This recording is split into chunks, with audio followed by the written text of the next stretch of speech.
So, welcome and thank you so much for joining the final event celebrating Elders Climate Action's fifth annual Intergenerational Climate Action Month.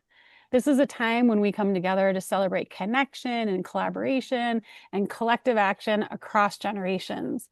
And while we embrace intergenerational collaboration throughout the year, we like to take special time in June to honor and celebrate working together.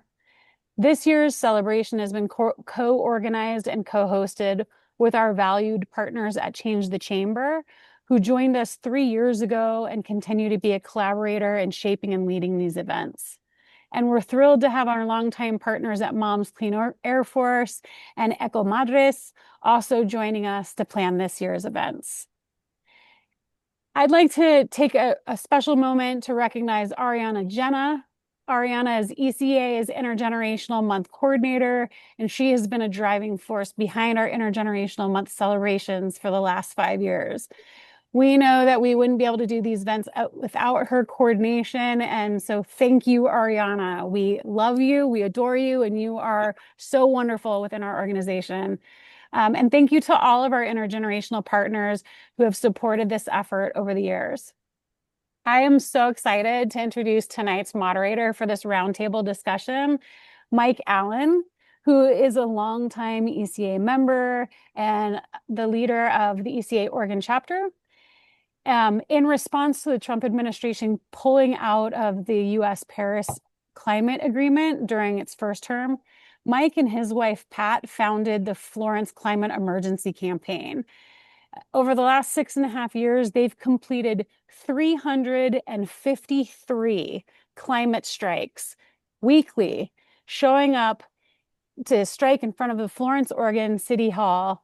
And they've also collected more than 2,500 signatures for a petition from folks all over the world. Their primary goal is to get the city of Florence to recognize that they're in a climate emergency and to take action. And their second goal is to expand climate education in their schools so that younger generations are better prepared to meet the challenges of the climate crisis. Mike has supported student leaders in formation of an environmental club at the local high school. And the ECA Oregon chapter has partnered with a group of teachers and students to get a bill passed in the Oregon legislature that will ensure climate education is threaded into several core subjects in grades K through 12. Mike embodies intergenerational climate action, and he is a great exemplar of how ECA members are showing up to do work across generations. Steadfast and dedicated, he is a climate leader within his community. Mike, I am so happy to welcome you as our host for tonight's event, and I'm going to pass it over to you. Well, thank you so much, Jen. Before we introduce our panelists, I will recap a bit of what we covered in part one of this series that our friends at Change the Chamber hosted last week. We came together in breakout rooms and shared our experiences about how our health has been impacted by climate change and how we can come together across generations to build a healthier, more sustainable, climate-safe future. This session reminded us that the climate crisis isn't just an environmental issue. It is also a threat to the health of all life and every generation. However, instead of giving into doom and despair, we must meet our climate anxieties head on. And our first session demonstrated just how powerful coming together and opening up the dialogue can be. Now we're going to build on that.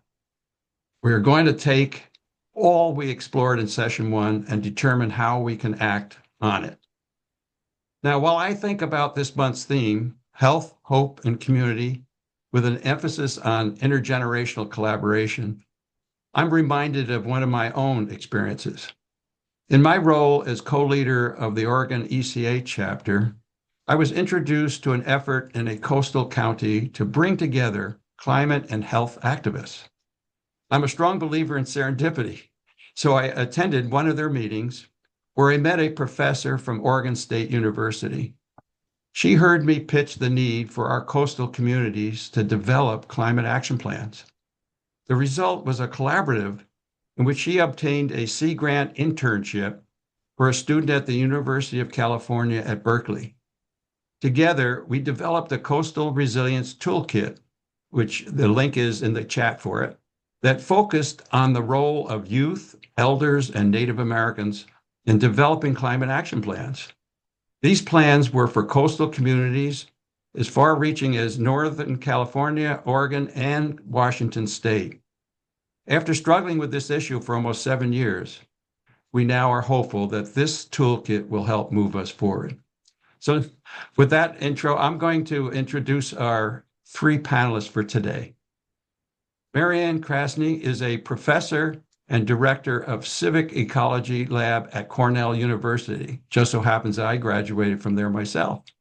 She is the author of In This Together, Connecting with Our Community to Combat the Climate Crisis, and recently launched the Food, Farms, and Climate Substack.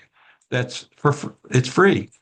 Her public writing and teaching focus on food systems and climate education and policy.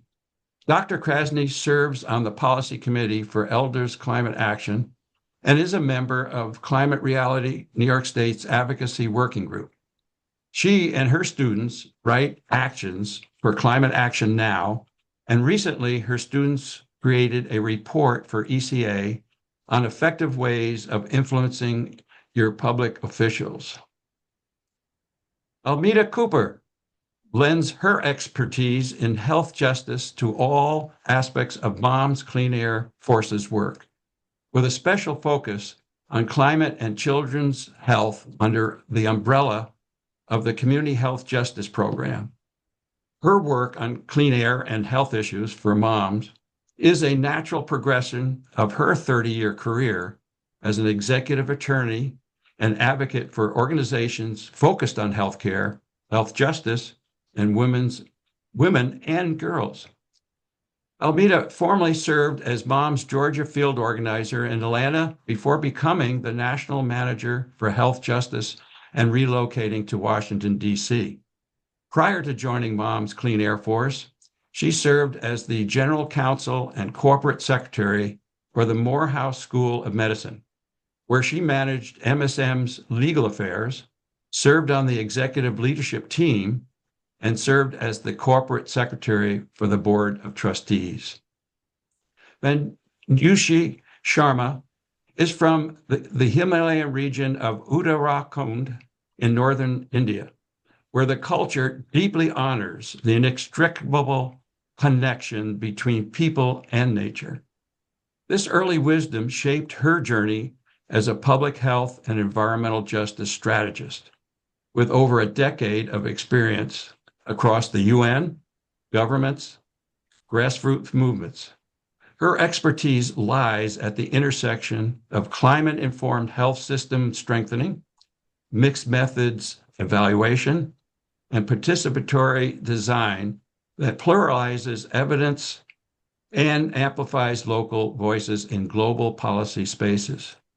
A firm believer that systemic change is sustained through care, reciprocity, and radical listening, she works to bridge global strategies with community wisdom to ensure health and ecological outcomes are mutually reinforcing.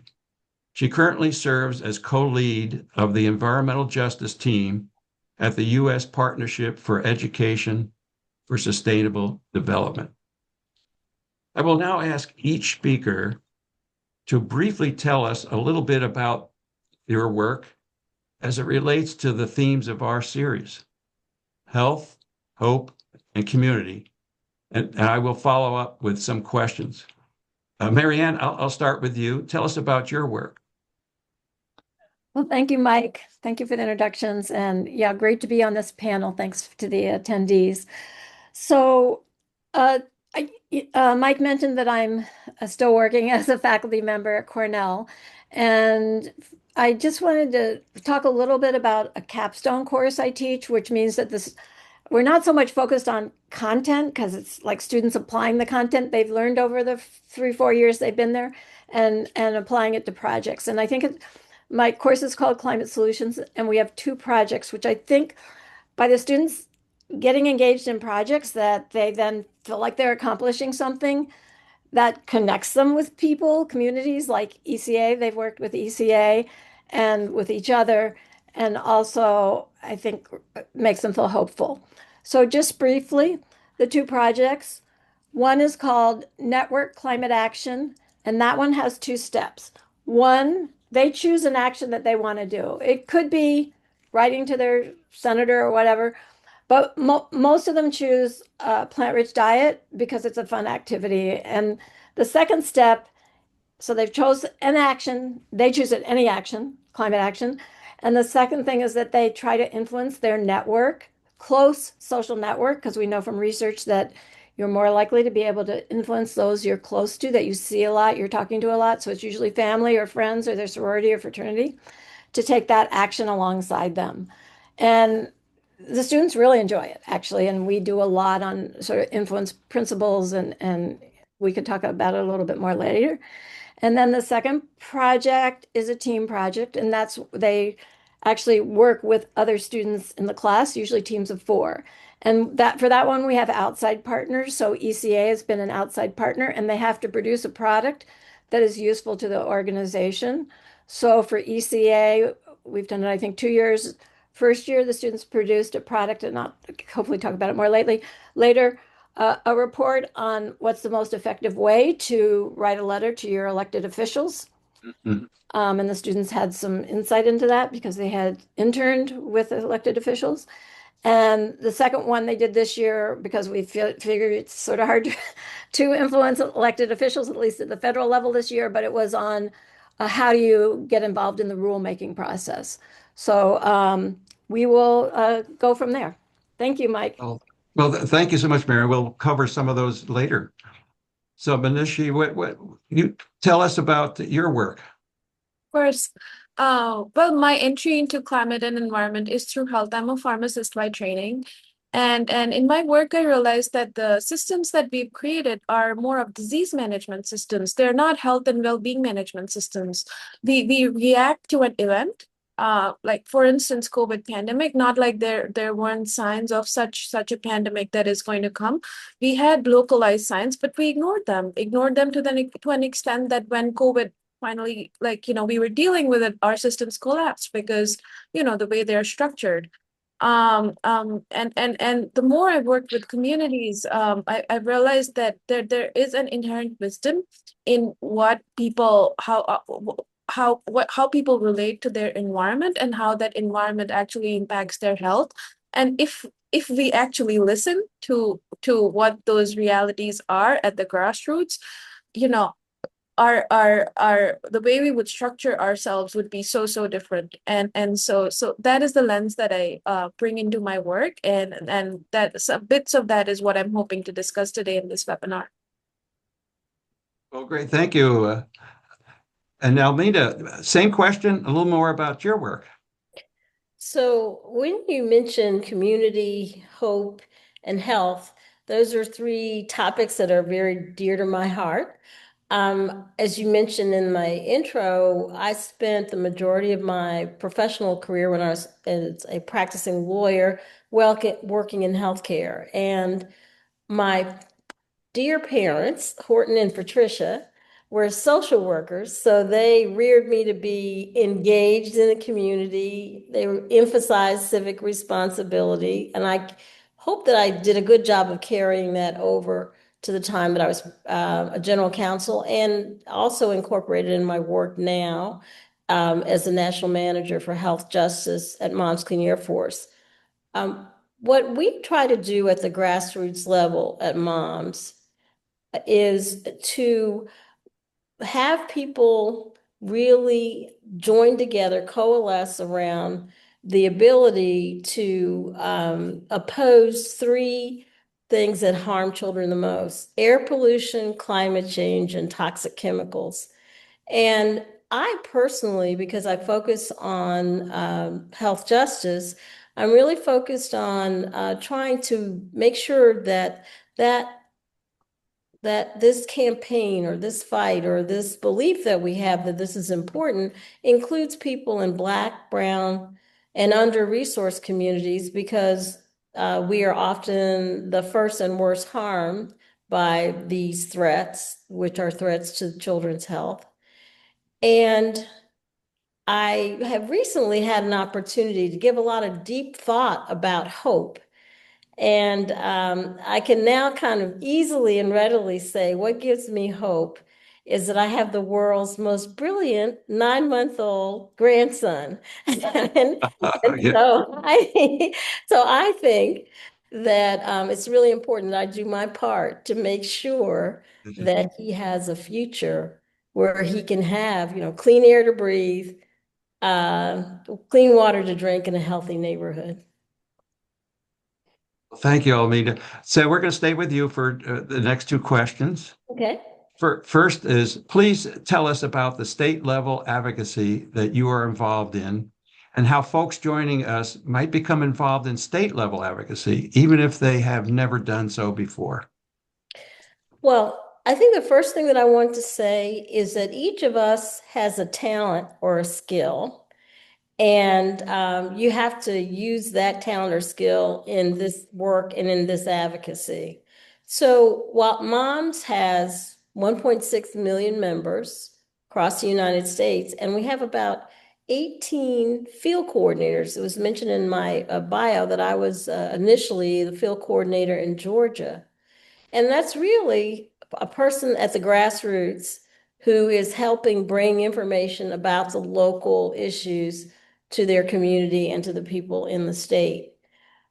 But what I want to emphasize is that you don't need to have any special skills to do that. You just use whatever skills you have. And the example I would give is that I have a colleague, her name is Karine Stein, and she is in Iowa, and she happens to be a musician, and she uses her Latino musician ensemble to bring the message of clean air and advocacy. And then, by the way, go talk to your elected officials. Right.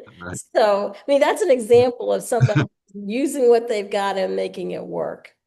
And what I would encourage anyone to do is to go to our website, which is in the chat, www.momscleanairforce.org, and you'll be able to see the states in which we focus. You'll be able to see the main issues that we are currently targeting. And all you have to do is follow 3 things. Be informed, speak up, because I think Mary Ann mentioned there's a lot of study that shows that most people believe in climate change and understand the connection to health. They just don't talk about it enough. And if you can start, as suggested, with your friends and neighbors, that would be amazing. And then the third thing is, after you're informed, after you talk to folks, take action. Whatever that action is, again, using whatever skills you have, talk to your elected officials, talk to the school board, talk to the bus driver, talk to anybody that you can get hold of and say, listen, this is an important issue. And I mentioned the bus drivers because I did a lot of work when I was in Georgia on electric school buses. Mhm. And, our children are riding diesel-powered school buses with dirty air, and it's not only harming them, it's for harming their bus drivers. And a lot of the success in the Clean School Bus program, I think, was in part because bus drivers also embraced and had the opportunity to talk to parents about how much better it was in an electric school bus. Amiga, Oh. this is a segue to my next question about health. Yes. So in your advocacy work, have you found more success in framing conversations surrounding climate change as a public health issue? And what message has been most successful? I think people understand let me backtrack for a second. One problem that we have in our advocacy is that we use a lot of words that we love but mean nothing to our friends and family, And so one of the first things that we have to do is really force ourselves to speak in plain language. that anyone can understand. If you say to someone, everybody needs to have clean air regardless of zip code, most people can get that. Not very few people don't know. That's very plain, but it's very clear. And if you say to someone, not everyone is harmed the same, they can understand that.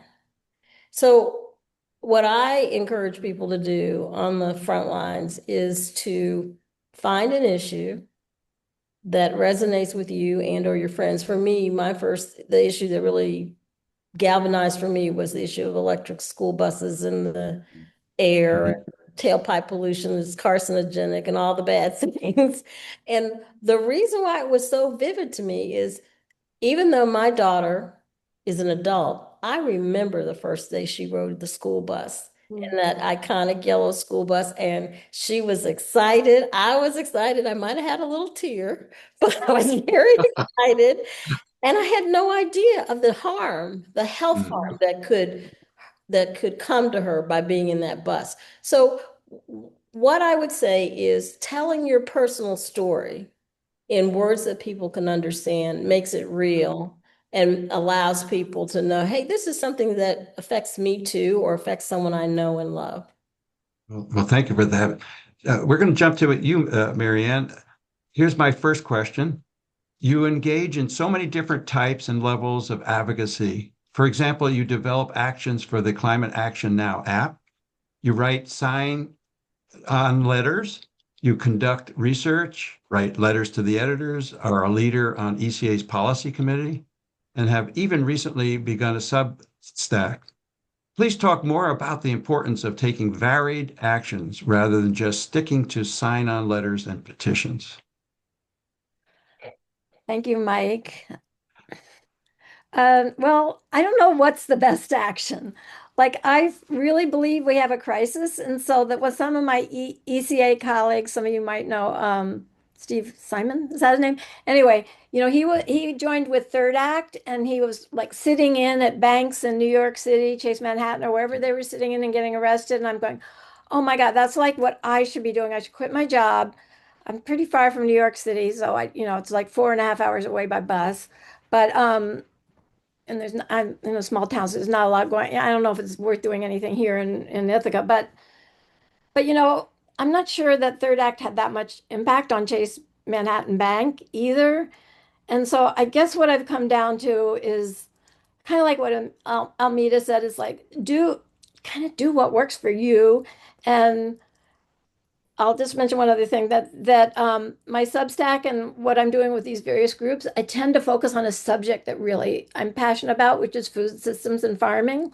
So if I'm with ECA or writing Climate Action Now actions, they tend to focus on that topic. And with my students too, as I mentioned, a lot of them choose plant-rich diet for their network climate action. Something they can do with family and friends is cook, and you cook for them or cook with them. So yeah, so what I'm hoping, my philosophy, I guess, is everybody keeps doing their little thing, whatever works for them. And there's enough pressure building up that, when something happens, like maybe even now when we have an oil crisis or gas crisis, maybe because there's so much pressure, like Amita said, the bus drivers are behind this, at some point it has to be a tipping point, right? But I don't think I'm the one that's making that tipping point. I'm just one of, thousands or hundred thousands of people that are doing the little groundwork to hopefully prepare the battlefield. Right. Well, thank you. Marianne, I have a follow-up. One common struggle we hear is that elders do not know how to find youth Yeah. who will work with them. If someone wanted to work with high school or college students on an advocacy or research project, how is that possible? Well, I don't know, Mike, you mentioned that you were able to do that with Sea Grant and Oregon State University. So maybe you can make a comment on that later, but how that happened. Well, that was serendipity. That was serendipity. Okay. Yeah. Yeah, so I think you said that, so I missed that. But I think if you want to work with college students, it'd probably be easier on research than might be okay. I'm just going to talk about research because Okay. I'm assuming that you're going through the structure. So at a place like Cornell, we have an engaged learning office. And in fact, in my college, which is Agriculture and Life Sciences, we now have a goal that every undergraduate student will have an engaged learning experience. Mm. So I think it's hard for people that don't have any connections, right, to engage college students. So if I had a connection, great. I would just work through that connection. Well, obviously I do because I'm at the university, but if I wasn't, but if I didn't have a connection, I would probably try to figure out where is the engaged learning office. And because like if you just write a random faculty member, maybe they're teaching the science of climate change and they're not really interested in, it's a lot of work to work with other people outside your students. So they might, but you will find faculty and maybe they're connected to the engaged learning, or some other similar office. Maybe the office that coordinates the undergraduate major in climate or in environment or natural resources. And then try to work through them to find a pathway for people who might have projects and they also have as part of their job working with the public. So I don't want to make it sound negative, but I think, for you kind of have to get the right person, I think. And so go through the people at the university that already know those people. That makes sense? Yeah. It does.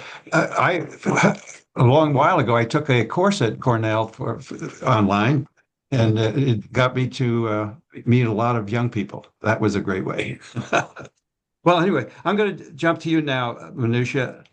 You helped design the Change the Chambers Changemaker training. Please tell us a little more about the toolkit and the focus on systemic change. And can you highlight a few of the key points for us? Of course. I'm so delighted to be here. And I also, to your previous question on how to engage with youth, I'll shamelessly plug in Change the Chamber. We're an organization of 100 plus youth groups across the US and also globally. We're looking to work with all sorts of organizations, so please reach out to us. We're very open to collaboration. For the Changemaker course, sorry. Okay. For the Changemaker course, I'll drop the link in the chat. This is the Changemaker community and the course that we've created. Well, this was such an important learning for me because it sort of builds on the point that Almita was making on how we're so used to talking in jargon and how that jargon often does not translate to communities or everybody, right? And me, who's been trained very formally in the academic system, I just didn't know how to write for normal people, and so this course is through which I learned how to talk to normal people, right, in normal terms. And it was such a beautiful learning because what I realized that we always talk about that we built silos, and that is by design. These silos have been built because we've been trained to do that, but these silos don't exist at the community level. People are united by maybe a problem that they're facing, right? And they don't care if it's like it's a big climate change problem or it's a problem. Say, for instance, air pollution is maybe your child is losing out on days that they're not able to play outdoors, right? And if you frame your problem like that, you're likely to get more response. And so what we did while building out this course is keeping in mind that what are these very practical everyday things that bring people together. We found out that people want these communities. People are social by design, and so if you have enough common denominators that bind communities together, but then also like how do you start? And so this Changemaker course does exactly that. It talks to people it meets them where you are. It doesn't expect, it's for anybody who wants to join. So if you're a youth organization leader, if you're say you're starting in you're a teacher, you want to learn more about how to create communities, you want to teach your students about what is systemic change, why is drinking in paper straws just not enough anymore? Like, like the planet is on fire. The planet is practically the patient. And so why we need these communities, why we need these systems to change so that we can afford our future generations a world that they deserve. Yeah. Well, a related question deals with networking. So your work and research focuses on participatory design, with Sure. local voices actually shaping the global policies. So what are some practical ways people can begin building stronger climate and health combined, I guess, in this case, networks in their own Right. communities and states? I think, so my work also takes a decolonial lens at sort of democratizing research. That yes, we do have the evidence. What we now need to do is ground truth it, make it more relatable for the communities. And this is not to say that communities don't already know. They possess a lot of wisdom. They're not speaking the language that we're sort of used. Like if you go looking for squares, you will find squares, right? You will miss out on all the beautiful like other shapes, right? So essentially participatory research means just going in and observing, listening first, and then understanding what are the gaps in my research, taking that learning lens. And I feel in that you build a real human connection, you also end up humanizing your data. And that I feel is really lacking from that entire climate argument that we're talking about, oh, the earth is going to heat up at 1.5 degrees. And yes, while that is a fact, well, but then why should anybody living in Jackson, Mississippi, who's not able to afford their daily wage, worry about that? Right? Yeah. It's not an eminent, it is an eminent threat, but also not an eminent threat for them, right? So and then somebody in the chat did ask what if what was that question, that if people don't even think this is an urgent problem?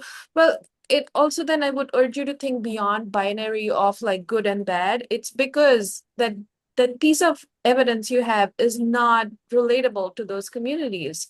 So I don't know, like what is air pollution impacting that community as, like how is it showing up as?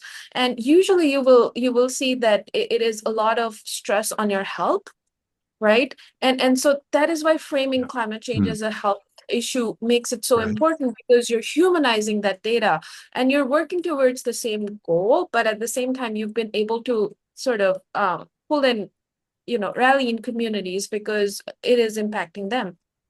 Definitely, definitely. By the way, something in my bio for you that struck me, I wanted to ask you about radical listening. You talk Yes. about the importance of radical listening. So how can local organizers and community members practice this across generations? Course. I'm going to throw in a book that was life-changing for me. And it's called Radical Listening. It is the art of true connection. It's by somebody I admire a lot, Kinnari Webb. So radical listening is this approach that maybe indigenous communities have followed since eons, and us who have been trained in the Western system, it is different for us because we follow that expert, non-expert sort of binary. And so the radical listening just breaks that dynamic down, and it says, no, people who are at the front line, who are facing this, possess this wisdom, and let's just listen, let's just step back, let's just not go in hard with our interventions or our sort of saving the community kind of attitude, but just let's listen what is happening. And then what if we co-design these solutions that we want these communities to benefit from, right? And that is really the essence of radical listening. That's interesting. But I'm going to finish off with an interesting question before I return to Marianne and Anita. This is how can, and this is for you, Manisha, how can people measure or recognize progress in systems change work, especially when change can feel so slow? Yeah. Marianne starts first, or I start first? That's for you, and then I'll switch to Marianne for another question for her. I think I've been breaking my head with that question. And, you know, uh, we're talking, I love that more and more we're talking about systems change. We also acknowledge that it is very difficult to measure.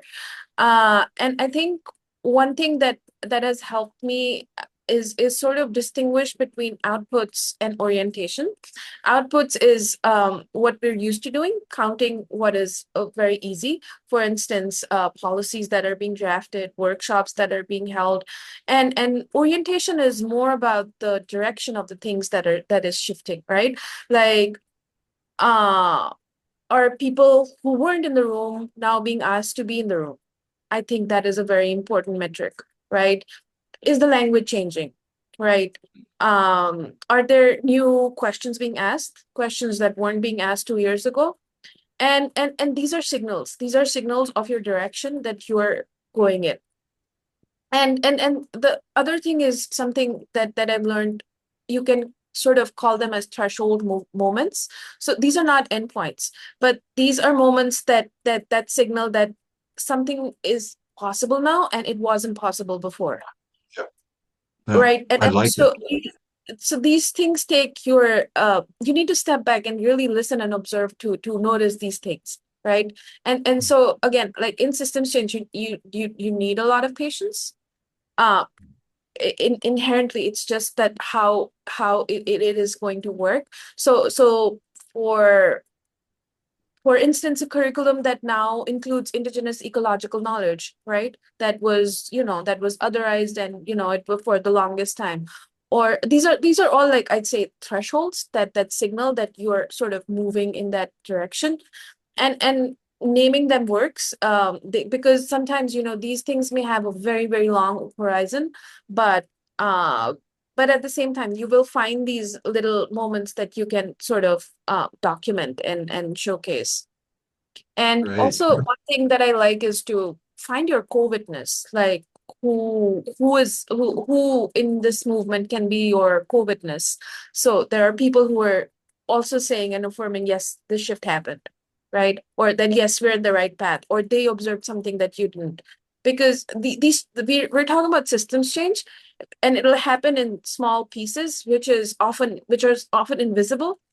But you need your community, you need your village. Very true. Very true. Well, I'm going to jump back to you, Almeida. I have a question for you. How can communities ensure that the people most impacted by pollution and climate change are centered in local decision making? Ideally, as Manushi was just talking about, that the decision makers are going to invite them to be at the table.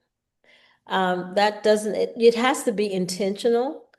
And people, like the people on this call or the people in the audience, have to really advocate that people who are in communities that are being most harmed have the opportunity to speak up and to say where they're being most harmed.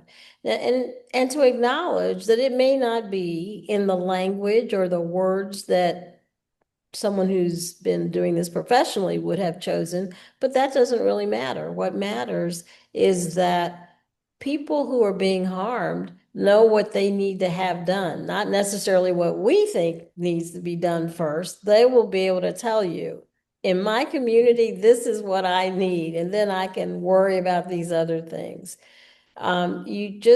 You have to keep emphasizing this point over and over again, because it's so easy for people who are engaged professionally in climate advocacy, scientists, lawyers, physicians, to think, I have the answer and I'm going to solve it for you. And that's just not the best way to do it. It's sort of like, if you never let your child make a decision, how do you think they're going to grow up to know how to make a decision? Right. Very true. Yeah. But well, staying with you, Almeida, you've worked across many regions of the country. What Yes. common strategies have you seen in communities working towards healthier futures? Um, what I have found is really being able to, it takes a bit to do this. And Manushi was kind of referring to this. You have to really think about and find an example that resonates with that community. I don't think there's one size fits all. I think you are looking at what is important here.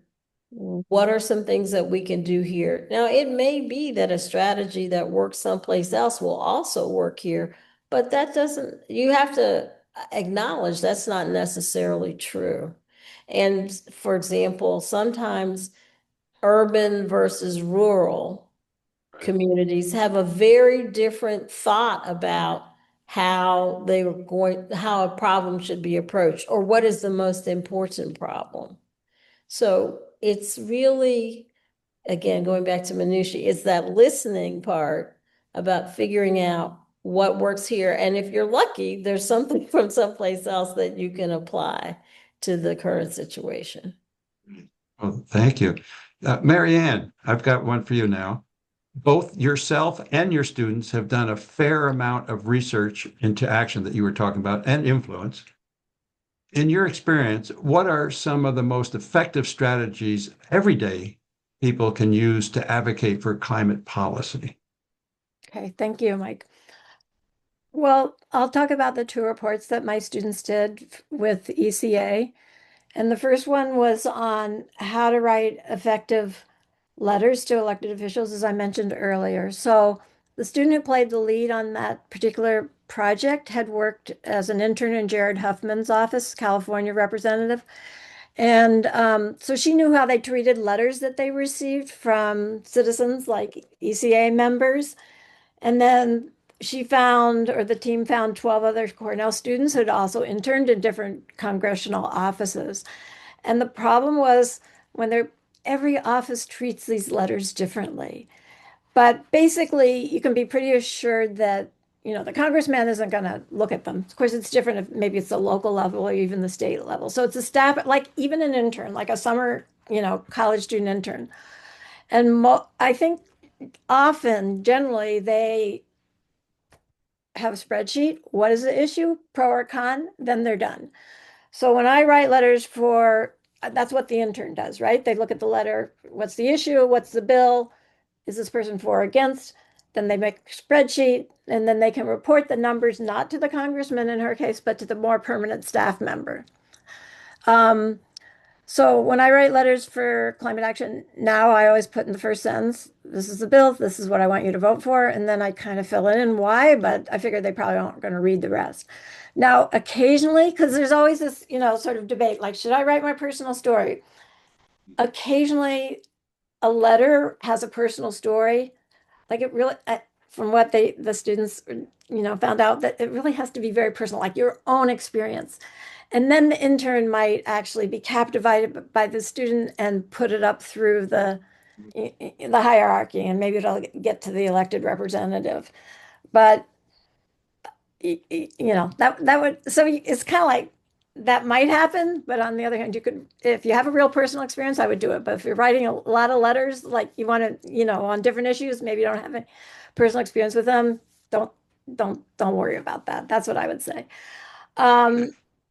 Some offices are even using AI now to analyze the letters. So, and some offices, one senator said they don't even like read the letters, I think. So, oh my God. Anyway, and so then, yeah, so I won't go into the rulemaking document that they just finished. And I think Jen might have sent it out, even though I had some track changes for them on the document that they hadn't addressed yet, but it's pretty much in final form. It's pretty good, but they talked to people working at EPA about rulemaking, and yeah, I think that's a really nice document about how to get involved in the rulemaking process, whether or not you have a particular expertise on the rule. We often forget about the fact that we still have to advocate when the rules are being made, because that's important. Marian, your book focuses on building community connections to combat the climate crisis.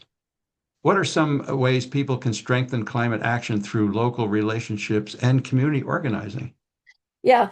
So the use of the term community in the title of my book is more like your close social network. So I'm sorry, it's not really addressing community organizing per Oh, se, okay. but it's research shows that like if I was a smoker, this is kind of like in the old days because nobody really smokes anymore, but so the research is a little old, but I quit smoking. It's good for my health, but really the biggest impact I'm making is my friends are more likely to stop smoking, and then their friends are more likely to stop smoking. So this is research about how, and they've done the same thing with obesity, like how behaviors spread when I like to say multiple messages from multiple messengers. You're hearing the same message, not just from me, Amita, stop that smoking, but you're hearing it from like we have friends in common, so you're hearing it from your other friends too. So multiple messages, multiple messengers. And that's the idea behind network climate action. I'll just give you an example, like because I mentioned the plant-rich diet. So when my students choose that as their network climate action, they really have fun because maybe they share recipes with their family and don't even do it in person, but often they invite their friends over and they invite them multiple times. Sometimes their friends even start hosting like, plant-rich meals. And so it's again this sort of idea of, okay, we can try to work on the policy level and we can do the individual level, but maybe there's something in between where we can influence those we're close with. Great. Well, this is the end of my round of questioning, so we're going to be ending with all of you just telling us how we maximize our personal impacts and what gives you hope to keep us trying. And I'll start with Almeida. I think consistency helps to maximize your impact. Especially, I think for people who compare the difference between the new administration taking charge of our federal government and the previous 4 years, when there was, I think, generally a lot of expectation in the community, people who were advocating for, better gas mileage, clean cars, whatever. There was a hope that that was actually going to change. It's a little harder now to do that, but you can't give up. You have to keep doing it and you have to keep speaking up. I think there's a book, it's Timothy Snyder's book, Against Tyranny. Like, you can't give up in advance. You have to keep at it. Mhm. Very true. Very true. How about you, Manusha, your final words about how we maximize personal impacts Um, and sure, hope? sure. I think I'd like to gently push back on this word maximize because that implies that there's an optimal individual output. And I think that framing it burns you out, and I've suffered firsthand, right? And you know that you're in it for the long run, so you don't want to burn out. And somehow that is what, like, capitalist fascist regimes want. They want you to burn out. And so what you do is like you resist in the smallest ways, and that is, I feel, also very radical. So something that a question that has grounded me is, what medicine do you bring to the world? And can be the smallest things, like what are you uniquely positioned to do? I don't know, something as small as sharing a snack. I think, yes, do it. The smallest thing that is possible for you to do today, do it. Right?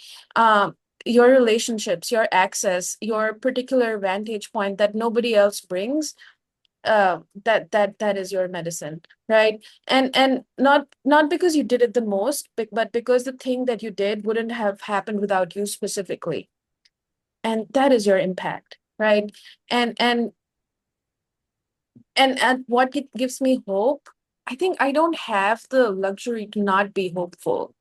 I think in an era that is being, more defined more and more by fascist governments, I refuse to let go of hope. That's it. I'm stubborn, I'm adamant, and that's just it. I don't care. That's you're right. And Mary Ann, the same question to you about maximizing personal impacts and what gives you hope.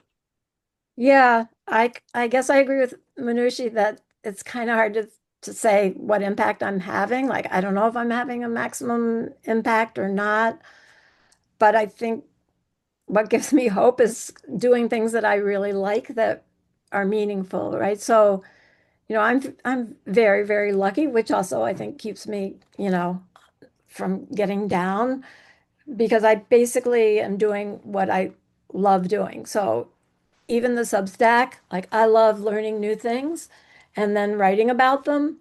And that's what I'm doing on my Substack. So, the actions I choose, I think, are things that I enjoy. And to be honest, I kind of go back and forth between different organizations depending on where I think I can have an impact. And again, what do I enjoy doing and what interests me? So maybe that's a little self-centered way to think about it, No. but Yeah, well, that's wonderful. I thank you all for your insights. We're going to hand this over to Jen now with some useful resources, and then we'll come up with question and answers for you from the audience. Jen? Hi, everybody. That was an amazing discussion, and I feel so empowered. Ariana, can you go ahead and put me on a spotlight or make it so everybody can see me? Thank you. Perfect. A couple of things I want to say. First of all, thank you to all of our speakers. I think this was such a great roundtable discussion about intergenerational work, about community level work. I'm just feeling so inspired and motivated. Thank you, Manushi, for pushing it against the word maximize a little bit. And I think, one of the things that you brought up for me is pointing back to the Climate Action Plan document that Ariana shared with us all at the very beginning of the series. And so we shared it with you originally in an email that went out before the first session, and Ariana dropped it again in the chat, and I think just dropped it again just now. And that is an action planning document. And one of the things that is shared in there, it had some space for you to take notes on these sessions and to write down some of the things that have been discussed, but there's a Venn diagram at the bottom. And that Venn diagram was designed by Ayanna Elizabeth Johnson. If you're not familiar with her, she's an author and a climate scientist, and she's an amazing human being, very inspiring. We will be sharing a video in the follow-up email that we share out with you tomorrow with the recording from this call. We'll make sure we share a link to this action planning document, but we'll also share a link to an Ayanna Elizabeth Johnson video. It's a 10-minute long video talking about her Venn diagram. But her Venn diagram ultimately looks at sort of three categories of things. It looks at what are you interested in? What are you good at? Like, what are your superpowers, as she likes to say, and what's needed? And then figure out where those things overlap. And that's where your climate action could be, right? That's where you could really hone in on bringing your superpowers to the world and really contributing. So really thinking about what are you interested in? What are you good at? What have been your professional skills? What do you bring to the table? And then what are the needs of the community? And how can those things come together into that sort of central point of action and activity? And I think all of these speakers tonight have shown what their center of their Venn diagram is and how they're working on their Venn diagram. For myself, it's helping to mobilize older generations of Americans to work together in collaboration and to uplift our voices together, amplify our voices together. And like our speakers have said tonight, that requires sustained engagement. It's not a one-off activity. This isn't a one and done, oh, I signed that petition or I made that phone call and I've done my job, check, the planet is going to be saved. We have to sustain this effort. This is a marathon. We're on a long haul trajectory here. And we have to sort of think beyond current administrations, right? We have to sort of think beyond who the political leaders are in the moment, but we have to continue to organize ourselves, continue to push for the world that we want to see and that we want to build and create for generations to come. And so some of the ways that we do that at ECA is by providing you tools and resources that help you accomplish your advocacy and help you be able to elevate and uplift your voice together in collaboration with other voices so that we can be a powerful force. So one of the things I want to do right now is just take a couple of minutes and show you a few things on our website. While I'm doing this, feel free to put your questions for our speakers in the chat box, or any questions you might have for me about our website or any actions that we have. And we'll get to Q&A in just a minute. But let me just show you these quick tools just so you know where to access them. So I'm going to share a screen. And if you go to the Elders Climate Action website, which is eldersclimateaction.org, you're going to come to a screen that looks like this. You can always find the items I'm going to show you in the Take Action section. So under the drop down of Take Action, you can find the Climate Action Carousel and the Advocacy Hub, which are the two things I'm going to show you tonight. But the other place you can find that is if you scroll down to actions you can take for the climate. The first item you're going to see is the Advocacy Hub. The second item you're going to see is the Climate Action Carousel. So let me first show you the Advocacy Hub. The Advocacy Hub is a place where we are bringing some information together. This is a collaborative space that we are creating to bring advocacy-related information together on state-level policy making, places where state-level policy there's potential for state-level policy, or places where states are already working on policy. We are just starting this hub, so it's very new. There's only 6 items in it. I will show you. So far, there's 6 items in it. We hope that this hub will become sort of a collaborative project. So we're looking for anybody who has expertise or knowledge in certain advocacy areas to share your information, share your knowledge and expertise with the ECA community. So right now we have 6 items in the hub that are things that we've been working on so far this year, advocacy areas that we've been working on, and they're sort of quick reference guides. So they're intended to be sort of if you were to print them out, a front and a back page, a one-sheet item that gives you some tools and resources to be able to work on the specific issue. So one big topic right now is no immunity for big oil. There's a push right now by the oil companies to get legislation passed in Congress to protect them from any responsibility for the harms that they've caused through their pollution and through the burning of fossil fuels.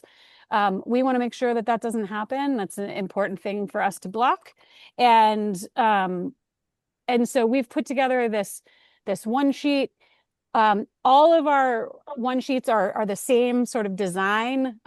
They will have a title for the action. They will tell you a short blurb about the topic. And then it will give you a quick action that you can do. But the idea here is to move you beyond quick action. So rather than just signing a sign-on letter or a petition, we're hoping that maybe you might do something a little bit more engaged, like make a personal phone call to decision makers, write a letter to the editor or an op-ed for your local paper, talk to others, help educate others about the issues.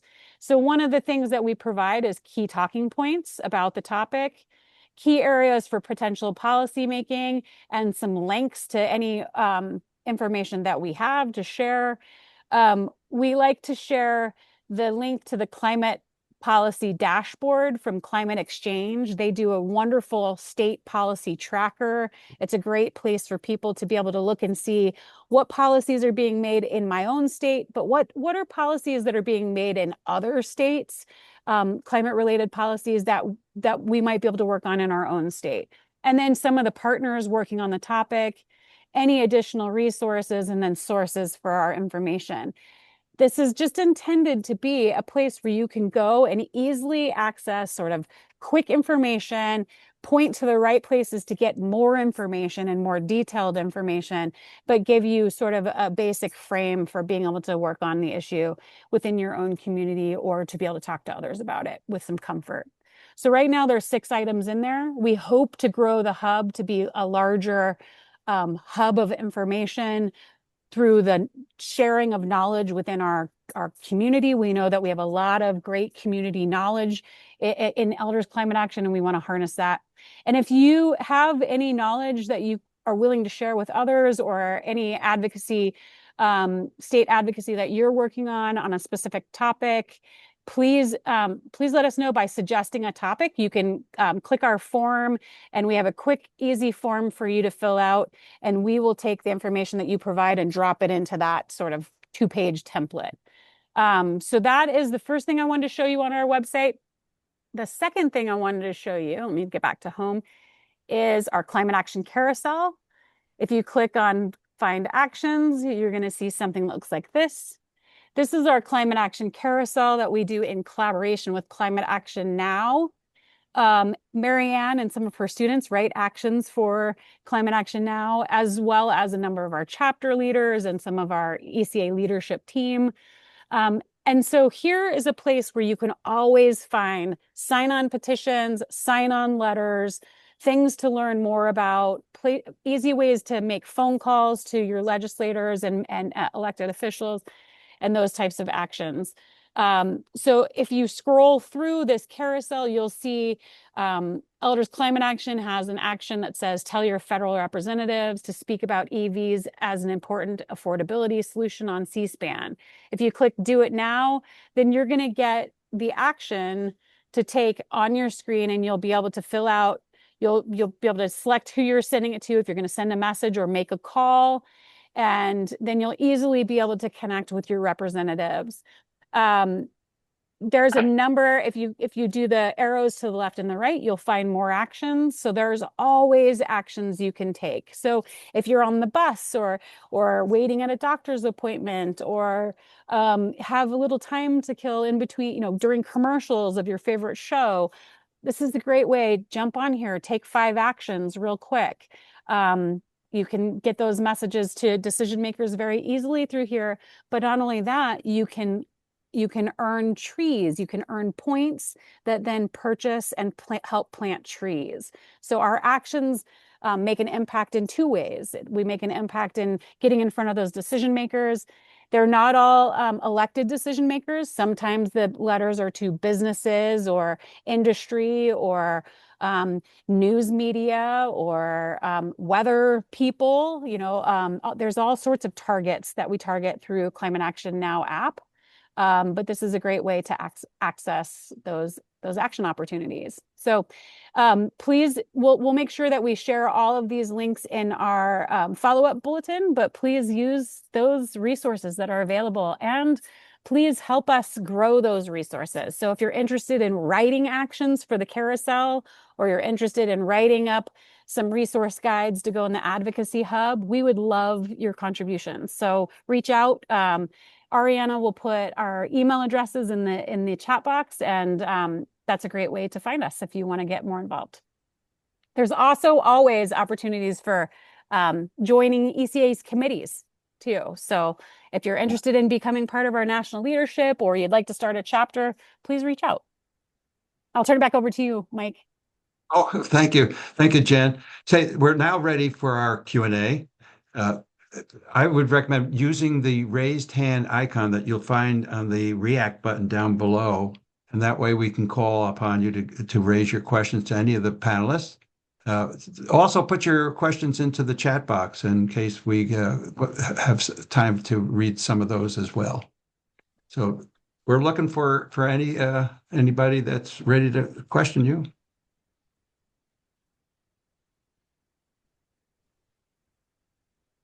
Except I don't see. Oh, Mike, I see a few in the chat. The raise. I have mine up right now. If I don't know if you can see it on my screen, but we have a few in the chat I can pass to you if you want. One of the questions was, are letters treated differently to petitions? Which I think is a really good question. Well, I'll give my opinion, and that is what is impressive about petitions is that when you tell a congressperson or an elected official, 35,000 people signed this petition, in advocacy of this point, they do care about it, which is the same reason why on a kind of a manual basis, they count how many people call opposing or for a particular bill. So certainly petitions have a dramatic impact. That does not mean that you should not write a letter. I mean, if they get a letter, they're also, they may not be reading the entire letter, but they will know whether it's in favor of or in opposition to a particular issue that they're being asked to vote on.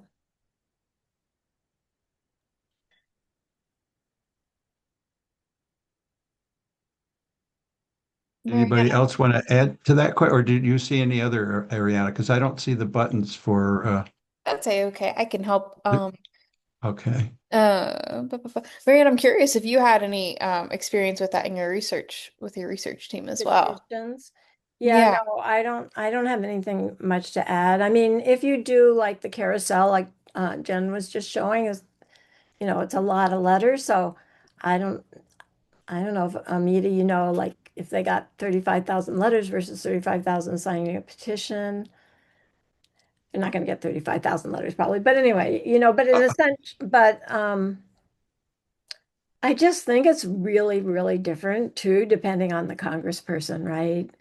So if you're in a red district, they're probably going to ignore this stuff, but again, they're going to like eventually they're going to have to face it, right? And so if you keep reminding people, I think it's still good. Hmm. Another one I'm seeing in the chat is Manushi. I loved what you said about referring to win or reframing wins. My apologies. You said to think more about orientation as the end goal instead of what. I see you answered in the chat, but I just want to give you time to expand. The initially desired outcomes metrics. What word did you use compared to orientation, or what word would you use? It was brilliant, and I can't recall now. So I also really loved what you had to say. So I figured I could give you more time to expand on that. Thank you. I think again, like the nature of systems change is such that it spreads in so many directions. It sometimes it's difficult to measure. I say that because how we've traditionally been taught to measure things is when it moves from point A to B, right? Like that, and that is the also the quote unquote most favorable outcome. So what I like to see is the orientation. Is it like this is my end goal, or this is what my end goal is for now? It might change, but for now, this is my goalpost. And am I moving in that direction? And that could look, that question then sort of opens the type of things that you will look at, right? Well, maybe you facilitated a connection, right? Maybe there was a time where you were able to sort of just even break the ice with somebody who was not even, receptive to what you were saying. And these are all wins regardless of how sort of impactful they are or not, but they will add up like in the long run. And it is very, very important to document this orientation, or not document, but however you like to see this orientation, because this is what also keeps you sort of, when your lizard brain is looking for more evidence, this is what grounds you. Very cool. I like your terminology there. One other question I'm seeing from Leslie, and I think Marianne, this would be good for you, but for any of our speakers who might have input on this, for engaging college or high school students, is it possible to find out if they have a green group or other student club focused on climate / the environment? I think one of the things at least I could speak for ECA members struggle with is like trying to know where to start. Sometimes, like Marianne, you were talking about earlier, you kind of have to know a person that is in touch with those like, co-curricular activities and whatnot. But like just finding that person or figuring out what's what, like do you recommend any specific entry points? Yeah, so yeah, I did have a comment on that in the chat, but if I was wanting to link up with clubs, so we have over 200 sustainability / environment clubs at Cornell, and there is some umbrella organization, but I can't remember their name.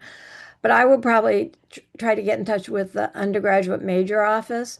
So like our undergraduate major is environment and sustainability, and we have about 3 professionals working in that office. And they know all the clubs, they know all the students, they know students who are looking for projects. And so that's if you could, and I think you could probably find that number at a university or call up the information, general number at the university and say, what's the, environment majors office phone number or, yeah, or email.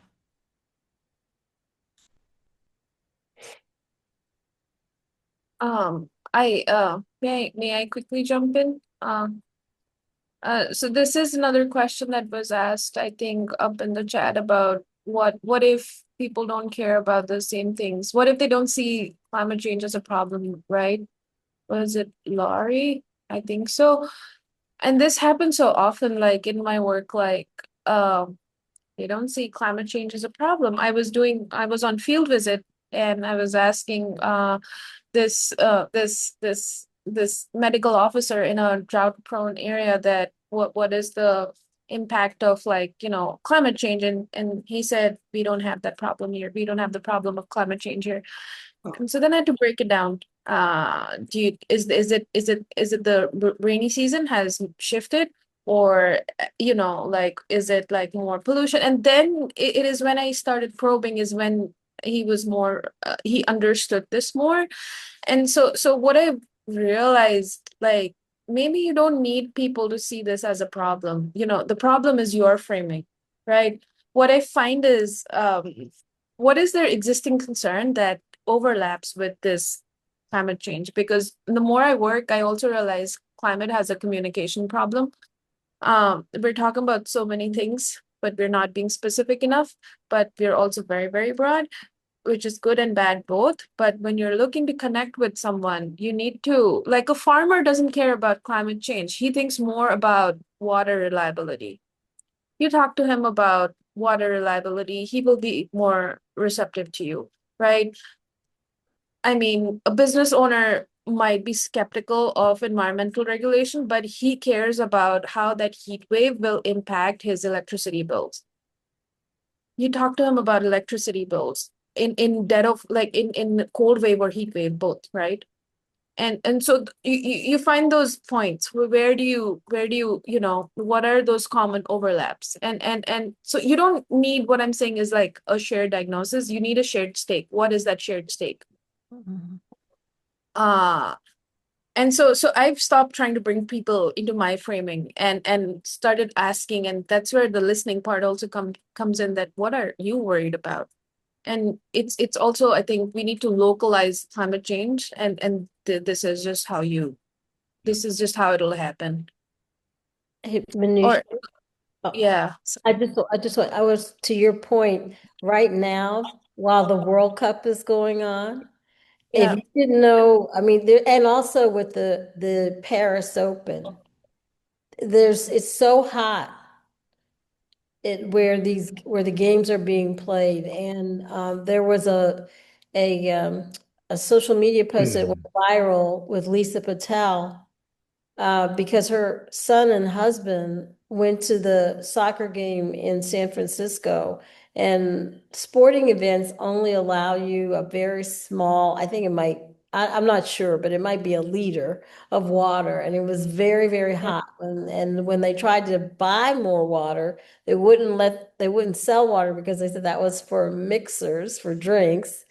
And really, she was quite upset when she made her video about, two things. One, FIFA should have been planning it, because I know Scientific American and other science-based articles have been published forewarning people that there's going to be very hot where the games were and being concerned about the players. So the reason I'm saying all of this is to say, right now, there is a major sporting event going on that I think has the attention of a lot of people. And you can really use that kind of vivid example to help people know, like, hey, this is real.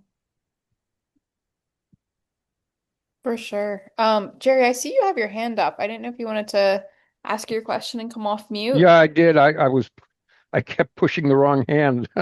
Uh, Um, I look, yeah, Jerry Halberstadt. I'm north of Boston, and I I think I put together a pretty sophisticated but simple understanding of how to reach people. Focus on health. Find the mother whose kid has asthma. Find the elderly person who has COPD or some other lung disease. These are the people that are severely impacted by air pollution. So let's talk about air pollution and our health. And I'm doing something wrong. Okay. Um, I I've promoted it to various audiences. Yeah, and nothing happens. I've tried to get an area-wide coalition to get a grant to work on education and coordinate efforts. No, we're just interested in our little turf. And a a really good, well-trained person who's head of a local health department understands about climate change, has been on the front lines protesting with many of us. Uh, I can't handle it. I don't have a minute. I don't have the staff. I can't take on anything more. And so I couldn't get to the dozen public health nurses, school nurses who know who's got asthma, because they're responsible for them while they're in school. And I don't know. I mean, I could go to the senior center. I can, do stuff one-on-one.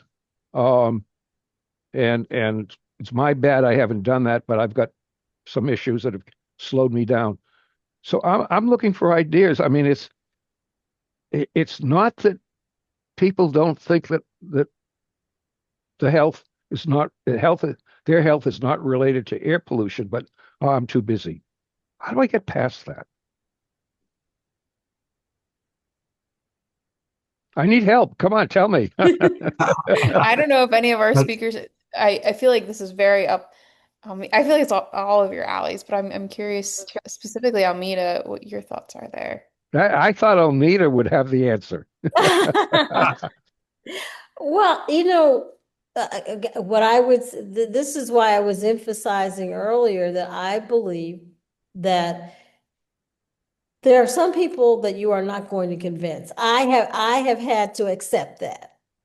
With some people, logic, story, they just, well, we're all going to die of something. But, I've heard it all from, some people who are just not, I guess they don't care about other people. Maybe they don't care about themselves. I just accept that there are some people you're not going to win over.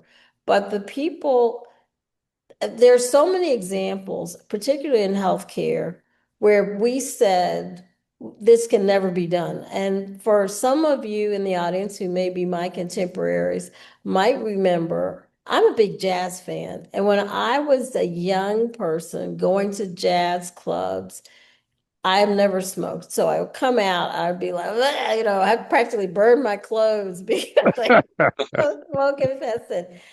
Today, you can go, I mean, very few people, at least of my peers and people that I know, are smoking cigarettes.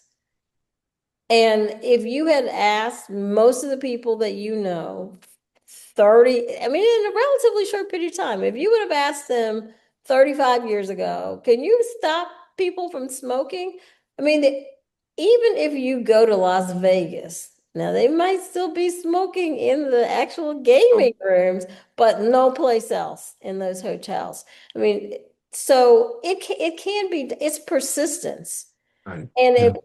it can be done because and I'll give you another example. I'm disclosing I've lived everywhere. Okay, so when I lived in Chicago, I can remember thinking, and I love dogs. I had a dog when I grew up, but when you live in the city and people don't curb their dogs, it's really unpleasant. And I used to just be so unhappy and disgusted. And, why can't, people curb their dogs? Well, I live in a city now, and people, maybe there's a couple of, people who don't follow the rules. But I would say 98% of the people who live in the neighborhood where I live, and there are a lot of dogs, they are using, what they're picking up. They're not, leaving their dog's business all over the street. So there are a lot of examples like that of where people believed, and I know I certainly never believed that we would turn around people in smoking, turn around people Right. and curb their dogs. But it has happened. Or I Yeah. will give a third example, and then I'll stop talking. When um when the campaign against using plastic bags first started, I thought never will happen. It's too convenient. People will, they won't do it. Well, look now, how many people, when they go to the grocery store, they have their own bag. There's, a lot of stores do not even offer plastic bags. And plastic bags are harmful to everything about our environment. So I'm just saying there are a lot of things where you could say it's impossible, but the impossible has happened. Very true. Very true. I see we have another hand up. Thank you for that. Hopefully that helped you a bit, Jerry. Well, if I can be very bold, Sure. Almeta, can I use your name when I approach the local moms clean air festival? Sure. Because I have the sense that the mothers have a direct, mothers and their children, and if I can get five mothers who have their kids have asthma, that'll spread. I mean, I've got to find allies. Right. I think Well, that's what I'm looking for. Yeah. We've got about 5 minutes left or less. So I wanted I to get take, these 2 last two seconds? questions. Just Pardon? very quickly, Oh, yeah. may I take like 2 seconds to Jerry? Sure. I think when I've been in such sticky situations, I try to find champions who is not me. My role is just to amplify, right? But there's somebody there who wields more influence over the community, and I would, through them, Mm. reach, Yeah. make a reach through them. Right. So I'm going to jump to Leslie, who has her hand up. Yes, thank you. I put in the chat the fact that Elders Climate Action created a climate and health team about a year ago. And we've got a number of people who are working on messaging, who some of them have public health or medical backgrounds. But again, the health impacts of the causes of climate change, like particulate matter, and the health impacts of climate change itself are a great messenger. And one of Francis Stewart put in the chat, if you didn't notice it, that there are medical groups out there like the Alliance of Nurses for a Healthy Environment, and there are state affiliates for the Medical Society Consortium on Climate Change, and there's Physicians for Social Responsibility. But there are groups out there of people in the medical areas who are very interested in this, and making a contact with them can really help you amplify your voice, both make sure that the messaging fits what they have found to be most useful, but also then you have people you can point to. So those are some things that we can all keep in mind. Thank you, Leslie. Clint? Yeah, Why don't you- Jerry, I may have been distracted by my dog, but did you say you wanted to get in touch with school nurses? Well, why don't you go to some schools and knock on the door and go find people where they work?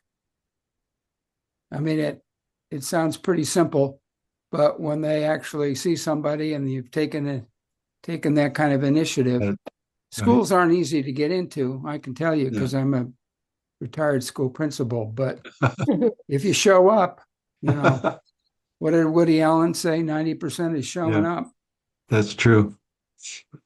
Just to add on to that, Clint, in my little town of Florence, we only have 3 schools, high school, middle school, and elementary school. But our group made arrangements to meet with the principals of each school, and they all accepted. And we sat down, had a wonderful conversation about how they're going to implement climate education. In fact, I discovered in the elementary school, one of the teachers uses the Lorax by Dr. Seuss to engage their kids in an after-school program.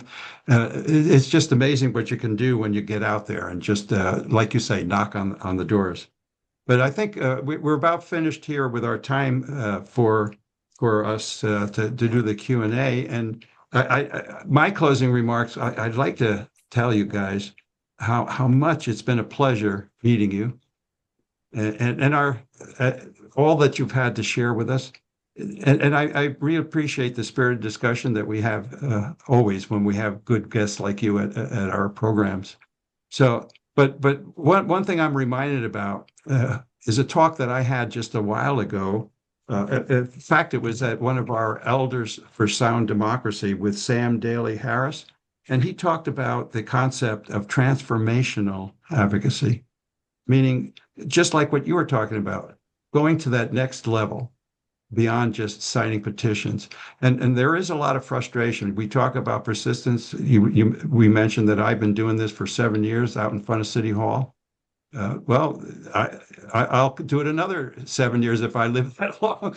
But there's so much that happens along the way. And the point that you were making is we need to be able to train our folks that are with us on the next level of advocacy that really can help make a difference. It's just taking them out of their comfort zone, which is hard for a lot of people. It was hard for me in the beginning, but it's no longer hard because I know that it's needed. So thank you for providing the tools, a lot of the tools that we can use for that transformation. And I thank you for sharing your passion, your wisdom, and your experiences.